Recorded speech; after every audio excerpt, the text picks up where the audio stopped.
I just like to ask, right? In Singapore, there's a very big fear, I'd say, of foreign talent coming in, right? So do you think that the reason why Singaporeans are so afraid of the white paper is because of this or because of something else? Right. I don't, like I said, I don't think people fear foreign talent. I think it's just, there's a very favorite Malay saying of mine, you can't love what you don't know. You don't know who this foreigner is, so there's a lot of anxiety as to how he's going to impact your life, how he's going to matter to you or not at all. I think it stems from there. But I don't think generally, like I said earlier, Singaporeans are anti-foreigner or resistant to foreign talent. I think where they have a problem is when the foreigner comes in and becomes, say, a peer or a supervisor, and it is patently clear that he is not qualified for the job. But that sentiment would also apply to a Singaporean who's a peer or a supervisor who's not qualified for the job. So I think Singaporeans are more pragmatic than we tend to give ourselves credit for. So, think about it. If you speak to your parents, your friends, other adults, your workplace is full of foreigners. We go out for lunch with them, we invite them over, they invite us over, so it's not as urgent or it's not so riddled with antipathy, I think. There are concerns, but it's not deep loathing. Can I actually just add something? I'd like to see a show of hands. How many of you are afraid of foreigners? Can I have a show of hands? Not a single one, right? And, oh wow, I see a couple, but I just like to make this point which a former minister actually said to me. And he said, and this is very interesting, I like to just make this point. And he actually said to me, Singaporeans today are not confident of themselves. Because if they are confident of themselves, then they shouldn't fear anything. So I think actually there's some wisdom in that, and I'd like to leave that with you. Thank you. So can I follow up? Yeah, sure. No, I was just recently in a taxi, right? And the taxi driver was talking to my family. And he was telling me how, the foreigners, they come in, then they take our jobs and all that, right? And I was just wondering, maybe some of the feelings that they have, right, about why they don't like the white paper might be because of that. What do you think? No? Yes, I think you asked the same question a different way. Was that a trick question? No. I want to... Why would Singaporeans not accept this then? I think what you're trying to drive at, and correct me if I'm wrong, I think it is true. In some sectors and at some job levels, I think that sense of discomfort that, hey, this competition is not genuine, this game is stacked against me because, in my office there was one IT worker from this country, and then next thing I know there are 5 more of them from the same country. What's going on? Did they apply just like everybody else? Were they preferred by the supervisor from that country above a Singaporean? So those are concerns that are real, and I think they are real in some sectors.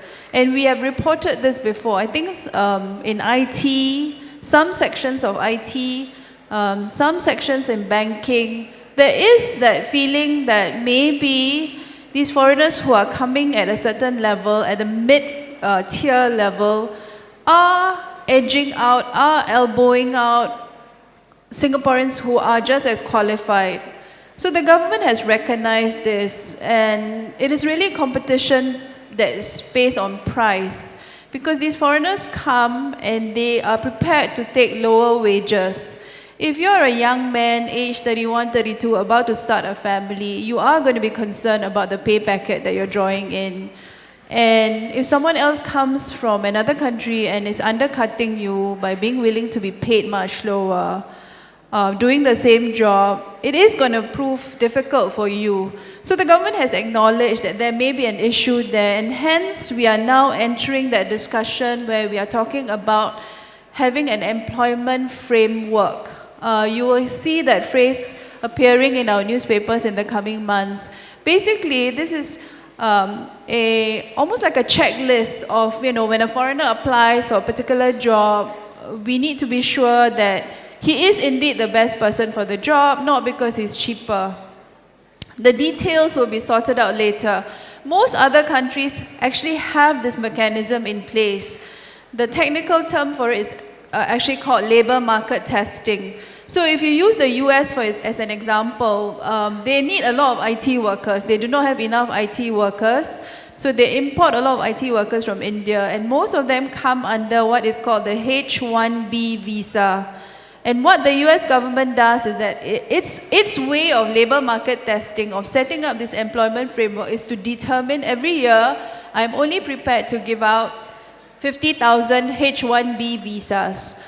You, as a company out there, you go and decide and apply for 10 H-1B visas, however many number you can get, and if your preferred foreign worker jumps through the various hoops and gets employed, once that quota of 80,000 is met, the door is closed. So that's one example of how to enforce some form of labor market testing to ensure that your citizens get some sort of protection, but not too onerous that the door becomes closed and you don't get foreigners and your economy will lack that vibrancy that you need from an infusion of talent overseas.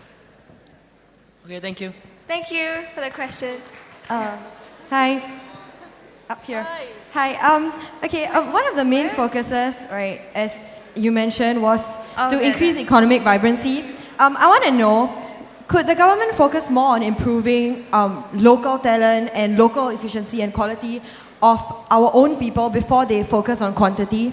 Like nurturing local talent before they focus on inviting our foreigners? Yeah. That's an interesting question. Actually, I'd quite like to ask you, what makes you think that they're not focusing on local people? As in, I feel that our government seems to be really working on inviting more foreigners in to do things, when I feel that if they were to encourage Singaporeans themselves to take up jobs, to improve themselves more, that would be more beneficial. That's a good point that you make, and I think it's rather unfair to say that the government is not doing that, because actually if you look at the recent budget, our DPN Tharman, he had rolled out many initiatives that focused on the Singaporean core, and some examples, for example, are giving bigger handouts to the needy, job scaling, actually giving workers the capabilities that they need, and this wage credit scheme, which is actually they are actually footing the bill at 40% of any wage increase for local workers. So local workers has actually been very much the focus of the government in recent years. In fact, business investors from the US and UK have actually expressed concern that the government is now looking inwards too much, that they fear that overseas companies and foreigners are no longer welcome to Singapore. But I think the government has to be balanced in the sense that, yes, Singaporeans, definitely, they have to be number one. We will focus on developing your skills, giving you a good job, but then beyond that, having a good business environment so that people will still want to come in and still want to invest in Singapore so that we have a good future. So I think that they are doing that, through many initiatives. Thank you. Thank you. I think we shall start with the gentleman in the line. Good afternoon. This question is directed to Ms. Ryder. In the past, journalists like yourselves had complete monopoly on the printed press, maybe even today. And Can you speak up a little? I'm having difficulty comprehending what you're saying. Well, in the past, journalists like yourselves from the Straits Times, perhaps you had a complete monopoly on the printed press in Singapore. Okay. And maybe even today, and Ms. Ryder, you mentioned and emphasized, the primacy of timing in politics. Now, to what extent do you think that the introduction of new media such as Facebook and Twitter as platforms has changed the game, especially with regard to timing? Thank you. Okay, that's an excellent question. I think, he deserves a round of applause. Come on, you guys. Thank you. I think, not just in Singapore, everywhere, if you were to do a poll of everyone who's running a government right now, and I can bet you they will tell you that they wish social media did not exist.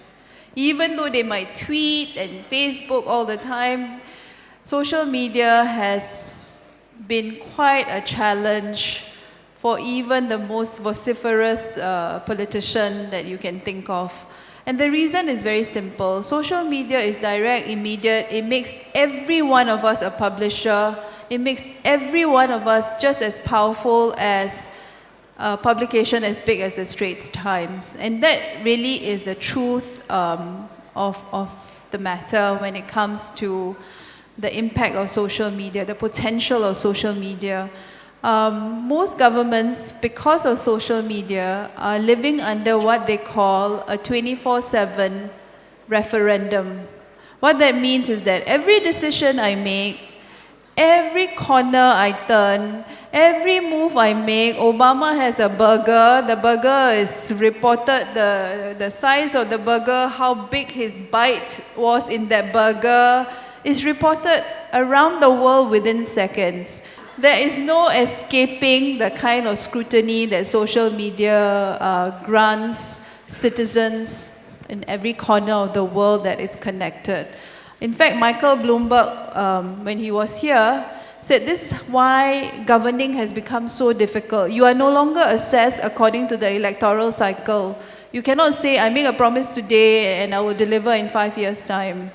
1 month's time, somebody will be raking up a speech you made a month ago and asking you, what are you doing about it? How come you seem to have changed your stance? The other day you said this, but you seem to be acting this way. So it has made governing completely more challenging. And I think the reality is that the white paper was in a way subjected to that kind of scrutiny that we otherwise wouldn't have had in the 1990s. So that's a very good question. It changed the game.